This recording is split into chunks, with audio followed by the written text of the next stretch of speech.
Thank you, David and Bell Choir. Good morning. Good morning. Welcome to the First Unitarian Church of Salt Lake City. My name is Lissa Lander, and I will be your worship associate today. If you are a visitor, we are so happy that you have chosen to join us today, and thank you for coming. If you would like to know more about our community, you can find all the information at the welcome table, which is right outside this door after service. And welcome and thanks for coming to all of our friends on Zoom. We have announcements, more than a few. First of all, if you arrived at church and looked around this morning and thought, my stars, it looks nice here, that is because there was a volunteer cleanup that our members and friends came to yesterday to spruce up our grounds. So thank you to everybody who came and did that.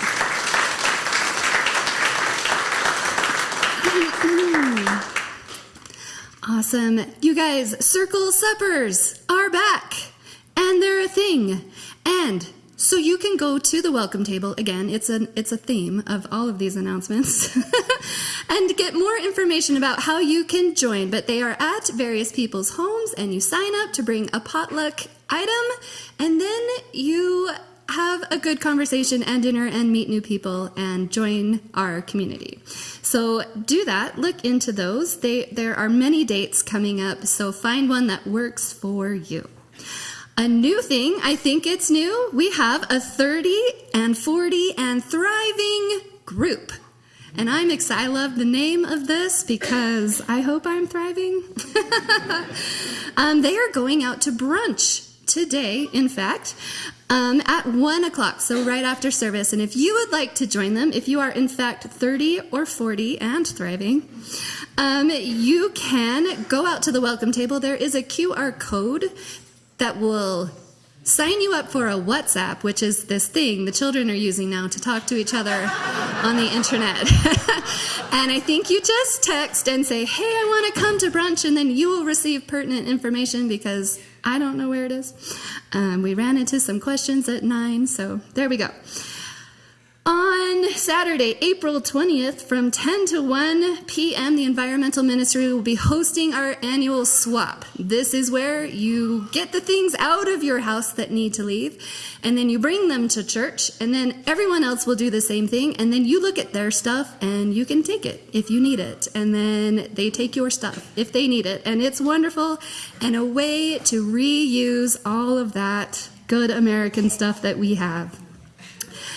Bring items starting anytime after 9 a.m. Then, that same day, the Environmental Ministry and our Great Salt Lake Youth Coalition are hosting the Saline Symposium, which is going to be amazing. And there will be speakers and activities and just opportunities to learn about and love our Great Salt Lake.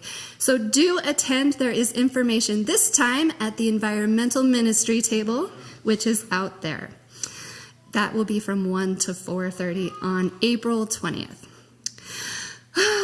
On May 11th and May 12th, you guys, the choir will once again bring back our beloved tradition of singing a requiem. And this year we are singing the Zabriskie Requiem. And if you have heard it, it is a work of art, and I am so excited about it. So come and hear it. On May 11th, it will be here at First Unitarian Church in the evening at 7 p.m. And the next day, it will be at Zion Lutheran Church. I'm assuming also at 7. The camping trip is back. Who's excited? Anyone out there? A church camper? It's super fun. It will be August 16th through the 18th. And we'll be off the Mirror Lake Highway up in the Uintas. And so it will be amazing and beautiful. And you can find more information about it and sign up either on Breeze or at the welcome table. And finally, a sad announcement. Longtime member and friend of our church, Harold Decker, has passed away. There will be information about his memorial coming soon.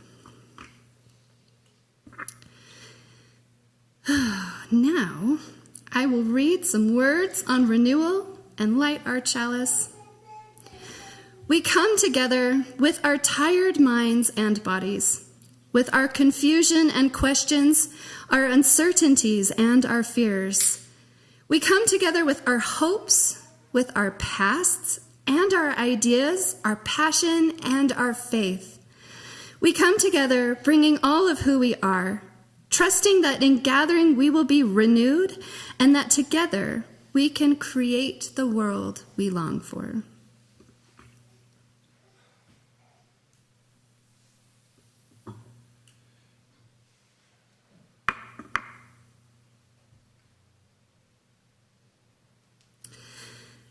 Now for our opening hymn, Spirit of Life. Stand if you are willing and able. You will find it in the blue hymnal on page 123, and we will sing it through twice. Gray, sorry.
I also have the pleasure of being your lay minister for the day. A bit ago, Reverend Jay asked us to learn about and consider the topic of renewal. And friends, I have spoken about many very serious things from this pulpit. And my thoughts today on the topic of renewal are no exception. Today, I am going to talk about flan.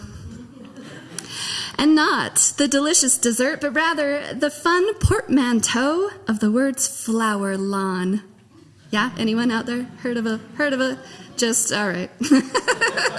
We'll buckle up. In this case, it is a pink flowering clover.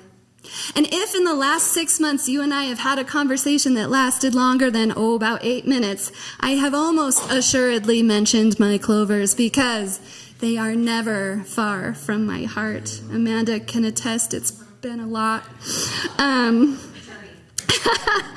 gonna tell him the journey, don't give it away. Okay, to set the stage for how my clover obsession began, I have to start, like all good stories should, with community.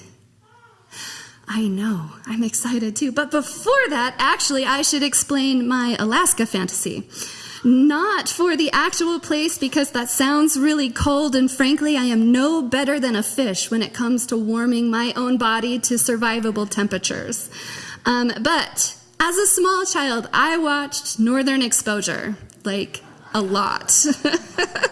And if you did not spend half of the 90s watching this show, it was a classic fish out of water story about a fast-talking New York doctor stuck in a small Alaskan town with an even faster-talking feminist foil. It's amazing. Streaming now. Look it up, guys. But my favorite part about that show was how everybody knew everyone else's business, and they were inextricably bound together by crazy weather and the wacky goings-on of a small town. So this is what I knew life should feel like. Just love and connection everywhere. So that is the community that I set out to build in my neighborhood. And luckily, many other rad people with similar community-minded goals live within walking distance of me. And many of those people are sitting in this room right now or are over in the RE building, so that works out even better. Friends, my dream came true, and I absolutely love the community that I live in. We are constantly in each other's business, are bound by weird weather and the wacky goings-on of small lake city. To sum up, I love my neighborhood, but my house was teeny tiny, and I have so many children. No, I make it sound worse than it is. There's only 3 of them, but we had to build an addition, and in the process, all of our water-wasting grass died. We were like, great. Glad to see you go. But in its place, we were left with no playable surfaces, mud, and then also more mud, and don't forget weeds. Oh, but not the cute weeds with the pink flowers that I wanted.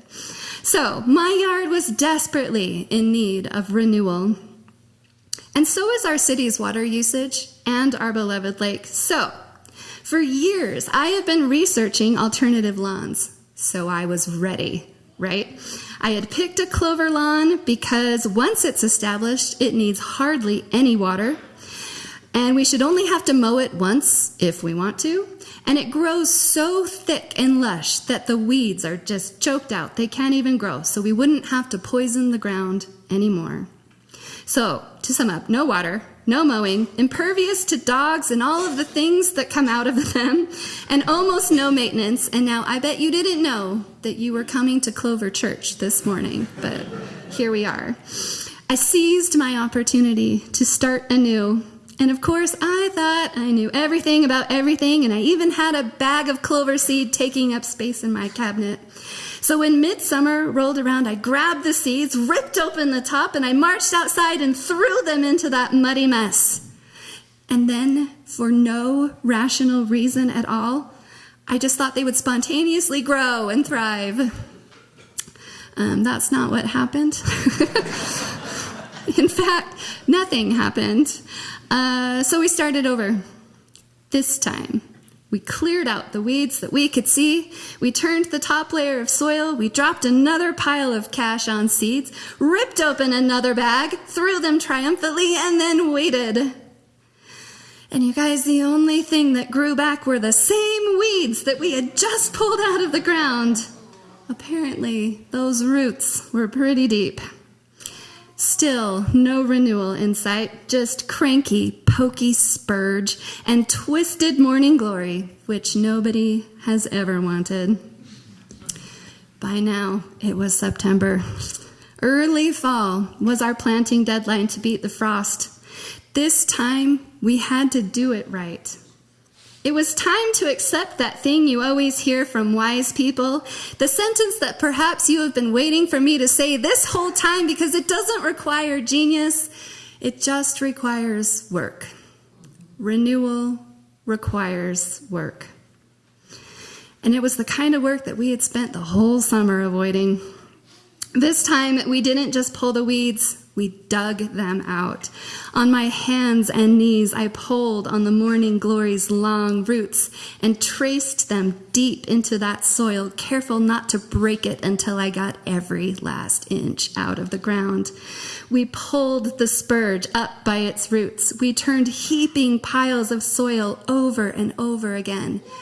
And then we did it again. It wasn't as fun as I just made it sound. It was really hard. Once almost nothing grew back, we leveled and we raked. And this time, instead of ripping the new bag of seeds open, this time I read the directions. I didn't go to the internet, but rather I let the seeds in my hands tell me what they needed. We followed the instructions to sow the seeds with nitrogen mixed in, and then we waited. Not even 3 days later, I opened the blinds and inspected my dirt, as I always did, and then burst into tears. There were minuscule flecks of green that almost couldn't be seen if you looked directly at them. It was more of the feeling of green, right? But then the next day, there was at least 1 million tiny leaves poking out, and they grew exponentially from there. The clovers were thick and unnaturally green until the snow fell heavily on top of them, and I was not 100% positive that they could survive the winter. It felt like an act of faith to wait for that snow to melt. And by this point, the whole neighborhood was up in our clover business, man. They were waiting to see what was underneath that snow. Throughout the fall, adults had stopped by to ask us again about the zero water or maintenance. The children who walked by got down on the ground and searched for four-leaf clovers, and the dogs and the cats would just roll and lounge in the lush emerald green until their people shooed them away. It was beautiful. So when the first pops of that beautiful emerald green showed through the snow a few weeks ago, there was much rejoicing in my heart and in my community. They are beautiful this spring, and the clover are stronger and even more firmly rooted than before. And I can't wait for those pink flowers. Thank you.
Times like these, I'm reminded at how much taller Lissa is than I am. This morning's reading is a poem. I love poetry. It is The Builders by Henry Wadsworth Longfellow. All are architects of fate, working in these walls of time, some with massive deeds and great, some with ornaments of rhyme. Nothing useless is or low. Each thing in its place is best. And what seems but idle show strengthens and supports the rest. For the structure that we raise, time is with materials filled. Our todays and yesterdays are the blocks with which we build. Truly shape and fashion these, leave no yawning gaps between. Think not because no man sees, such things will remain unseen. In the elder days of art, builders wrought with greatest care, each minute an unseen part, for the gods see everywhere. Let us do our work as well, both the unseen and the seen. Make the house where gods may dwell, beautiful, entire, and clean. Else our lives are incomplete, standing in these walls of time, broken stairways where the feet stumble as they climb.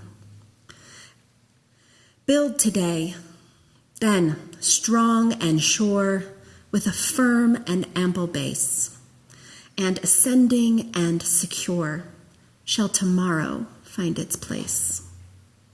Thus alone can we attain to those turrets where the eye sees the world as one vast plain and one boundless reach of sky.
Oh, we give thanks. Oh, we give thanks. for this precious day,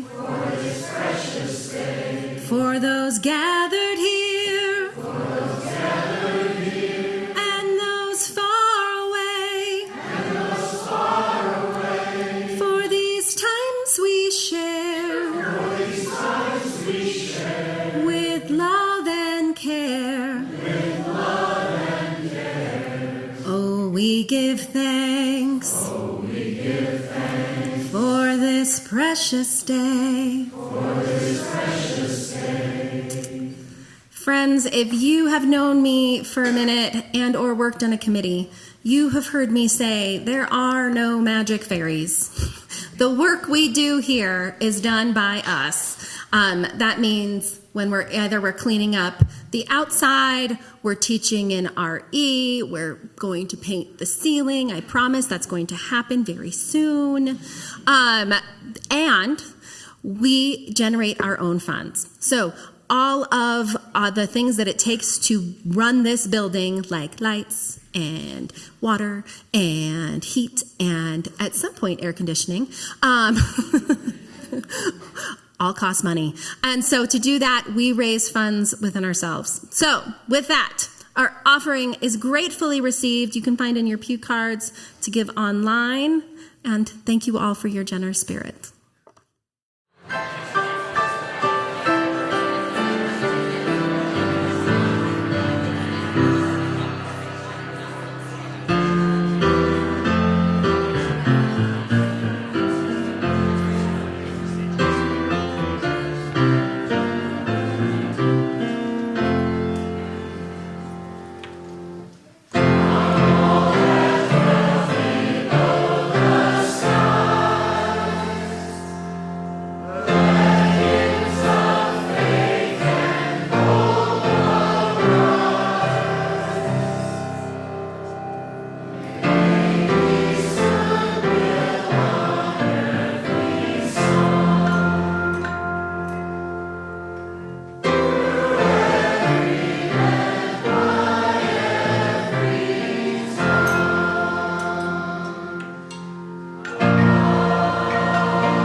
When I first came to the Unitarian Universalist Church over 20 years ago, it felt exotic, unfamiliar, Protestant,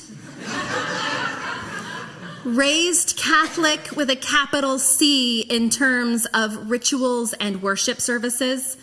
Unitarian Universalism was completely foreign, and I liked it. At 22 years old, any Christian churches other than Catholic churches were summarily dismissed without any theological discussion in my family and with wider circles. Because all Christian churches, as they said, came from the Catholic Church, so do they even really count anyways? Quick side note, the only time this didn't apply was with the televangelist Robert Schuller and the Crystal Cathedral from the 90s. Does anybody remember him? Okay, so he was on TV like all Sunday morning is what I remember. He preached in this glass church nestled in the bustling Southern California sunshine. My mom ate up his church TV. Loved it.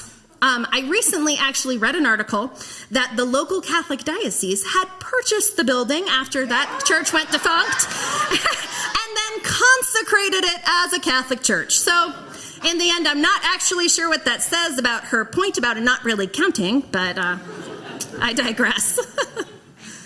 Of course, parts of UU worship felt familiar. Hymns sound like hymns. There was a homily. We stood up, we sat down. We greeted our neighbors. It still felt like church, but as time went on, the differences became glaring. Readings were not usually biblical. In fact, it was more out of place if it was from the Bible. Poetry, meditation, short stories were woven into the fabric of worship. Prayer took different forms. And while there were moments of rote memorization, like the doxology, it was definitely not standardized. I made fast friends, however, some of which I'm still friends with today. I was folded into a very active young adult group, and at a time of transition in my life, it filled a significant void. It took me, though, looking back now, far, far too long to ask the essential question, what is it that you people believe? Sitting only in worship services, I had pieced some things together. That Jesus was a nice guy, but perhaps not the be-all, end-all. And in fact, that you could even take or leave the idea of God with a capital G or lowercase g as you see fit. Women could be ministers, and queer folk were welcome and wanted. Other than that, it seemed pretty open-ended. When pushed, I was told multiple things. The first, which I really hope people aren't still saying, and if you need to know why, come find me after, was, you can believe anything you want.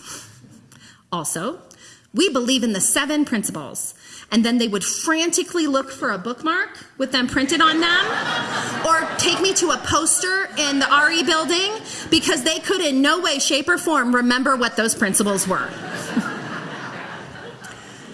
I enjoyed being intellectually challenged and exposed to new and sometimes very old ideas. I loved being part of a community. So I carried my bookmark in my wallet and continued to thoroughly engage in the life of a UU church. Over the years, new words to describe our faith crept into my language. Non-dogmatic, non-creedal, covenantal, justice-oriented, liberal.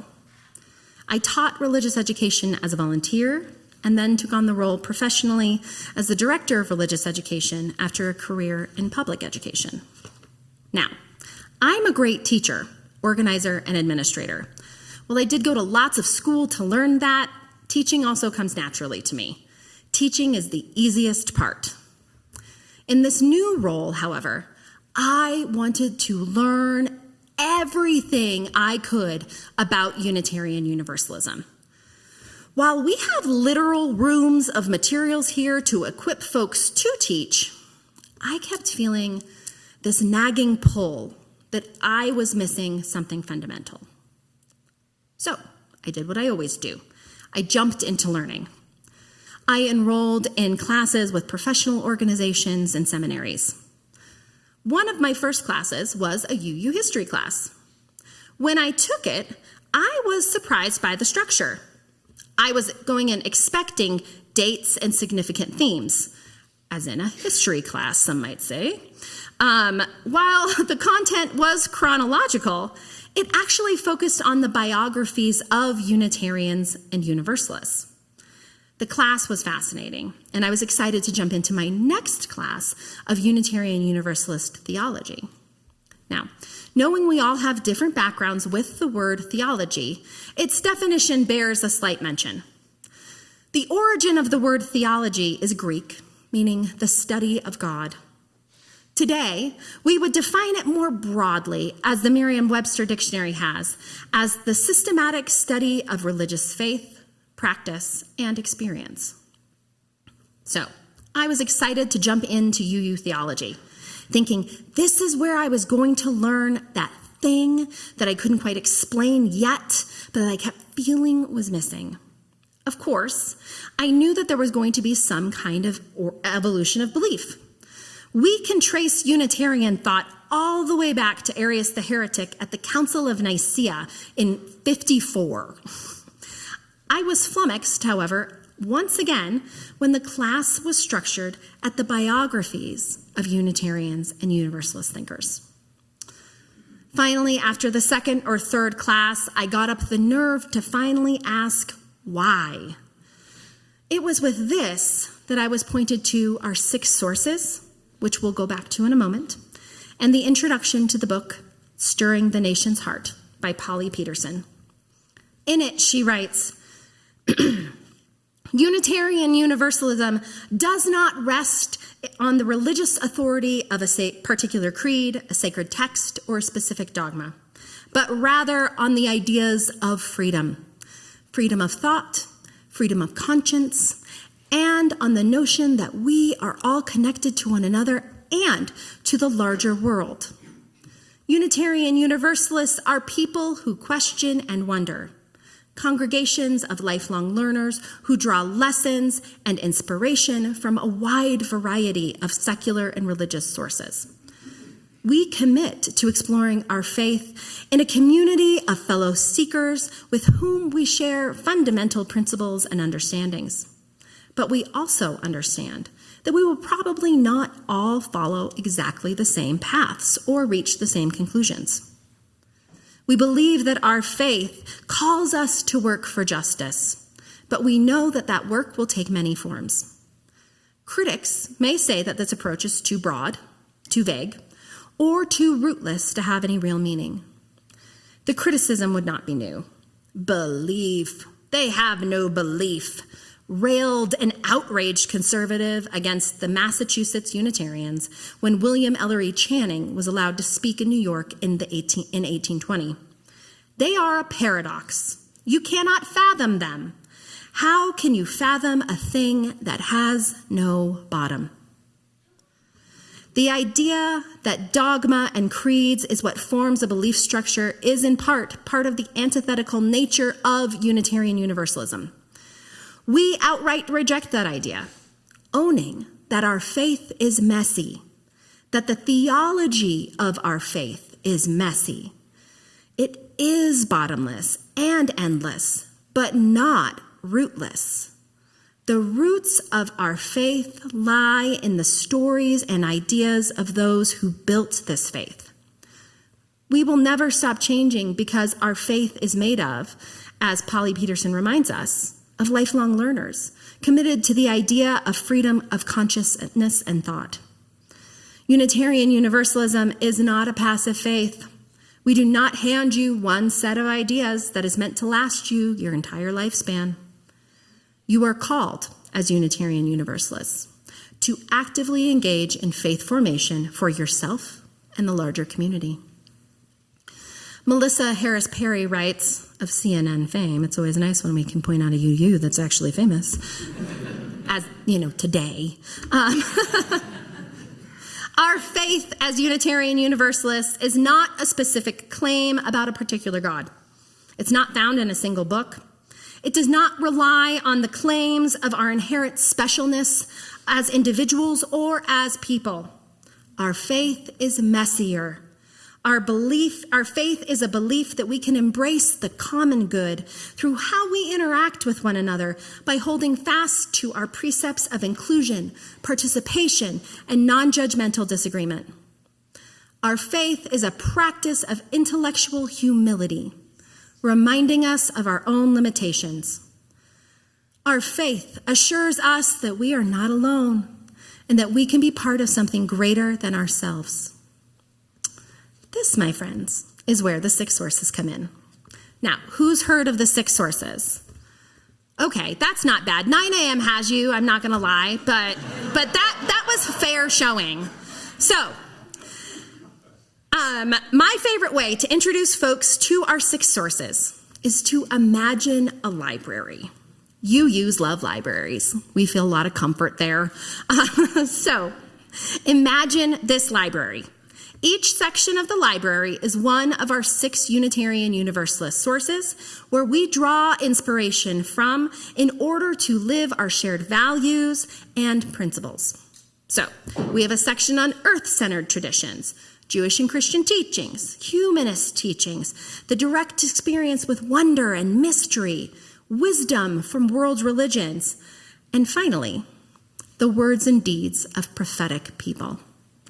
The full text of this source is actually this: words and deeds of prophetic people which challenge us to confront powers and structures of evil with justice, compassion, and the transforming power of love. Our faith is a living tradition, And our Unitarian Universalist theology is built upon the lives, ideas, and actions of those prophetic people who came before us. We cannot separate our theology from those lives because our faith was built upon their stories of these people. Starting from our earliest moments at the Council of Nicaea, where Arius rejected the divinity of Christ, to King John Sigismund of Transylvania, denying the idea that there need be only one holy and Catholic apostolic church sanctioned by the state in the very first ruling for religious freedom. Hosea Ballou traveled by horseback, reminding people that the divine's love was so vast that universal salvation was the only logical conclusion.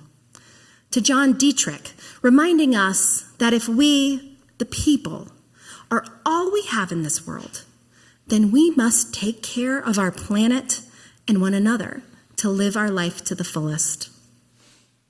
Unitarian Universalism proclaims itself as a living tradition because we recognize that beliefs, values, and practices evolve over time and in response to the changing needs of individuals, communities, and history.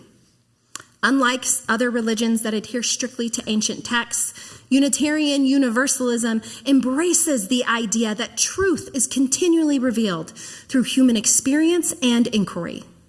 This dynamic understanding of our faith acknowledges that our world is constantly changing, and therefore religious traditions must also adapt to remain relevant and meaningful.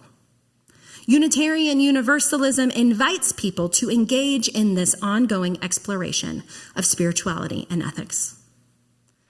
By describing ourselves as a living tradition, we emphasize our commitment to openness, growth, and transformation. We recognize that the truths we hold today may not be the same as those embraced by previous generations, and that our understanding of spirituality and mortality will continue to evolve as we navigate the complexities of this life. But by learning from those who have come before us, we leave space to interpret our world with new understandings. Our principles and sources, which live on bookmarks and posters, in the most Unitarian way, are found in the Article 2 of the bylaws of the Unitarian Universalist Association. They sprung from the merger of the American Unitarian Association and the Universalist Church of America in 1961.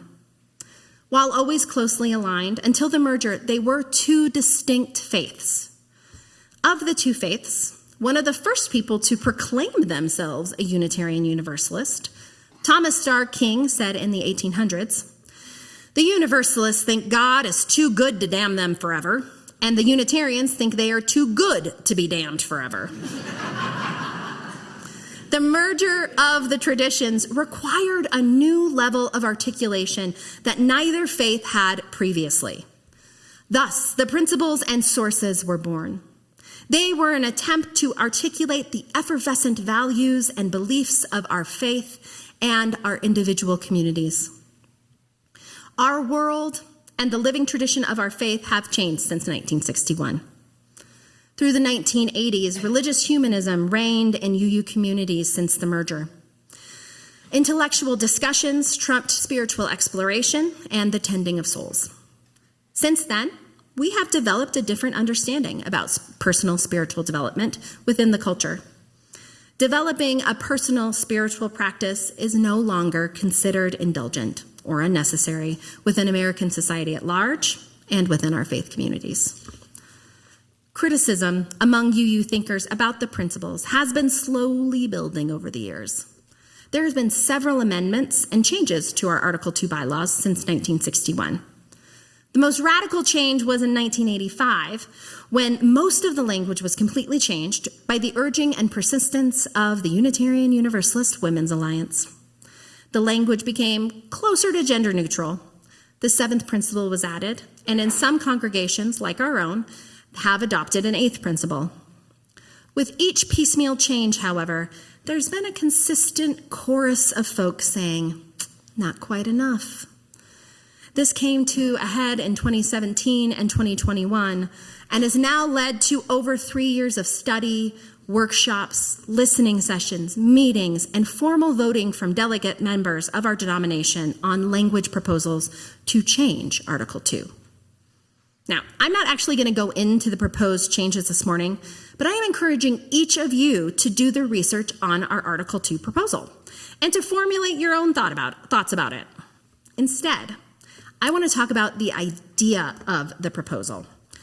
The proposed changes seek to address issues of inclusivity, justice, and relevance, ensuring that our proclaimed shared values remain reflective of contemporary understandings of spirituality, ethics, and our social responsibility. That word contemporary is an important one. As a living tradition, we hold no importance in clinging onto something no longer serving us as a faith. The proposed changes to Article 2 are significant because they are a representation of our living tradition, an ongoing effort to articulate and reaffirm the core values that define Unitarian Universalism. By adapting to changing contexts and insights, these changes may help ensure that our faith community remains true to its values and relevant to an ever-changing world. We are called as a people of change. Furthermore, the proposed changes to Article 2 have sparked important conversations within the Unitarian Universalist community about our identity, our values, and our aspirations. Who do we want to be in the world? Our shared values should not feel comfortable. They should feel reaching, what we are working to be. The proposed changes have given us that opportunity through our process of democratic discussion and deliberation, the ability to contribute our personal perspectives and shape the direction of this faith tradition. This June, at the Unitarian Universalist General Assembly, is the final vote on the proposed changes to Article 2. Member delegates representing congregations from around the world will discuss, argue, and hopefully come to consensus through our democratic process. Our own congregation has the ability to virtually send 7 delegates. It's virtual because the whole conference is virtual this year. If you are a member and would like to engage in this work of faith formation for our community, I would encourage you to reach out to Reverend Jay and let them know. Friends, if you take nothing else away from this morning, take this.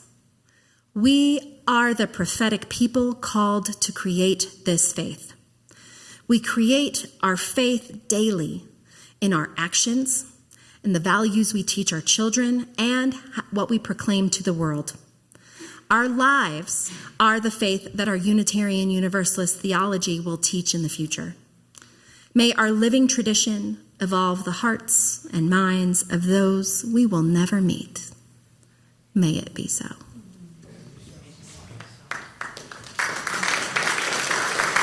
If you could stand, if you're willing and able, and open your hymn books to hymn 131, Love Will Guide Us. Stars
May we leave the very warm embrace of this space today filled with the promise of our faith tomorrow, that we go out into this world and live the lives of faith as the prophetic people of the future.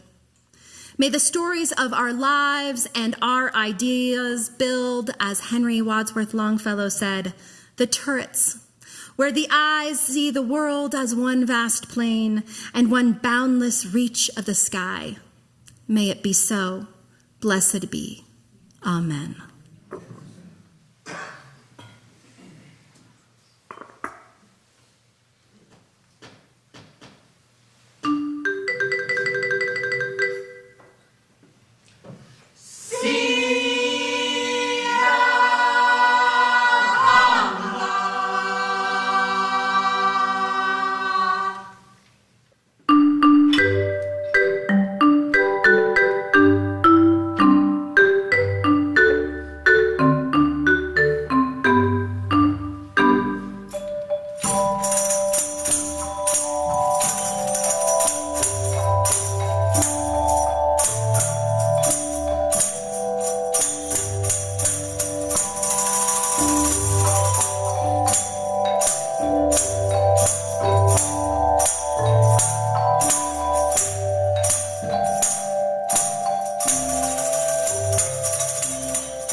Beautiful Bell Choir. Thank you, ladies. Yay. Thank you to Lissa for being our lay minister. She's right there, actually. And thank you, Tristan, for all of your AV and tech help today. We literally could do nothing without him, so thank you. Let's go and have coffee and let's go have coffee and conversation in Elliott Hall.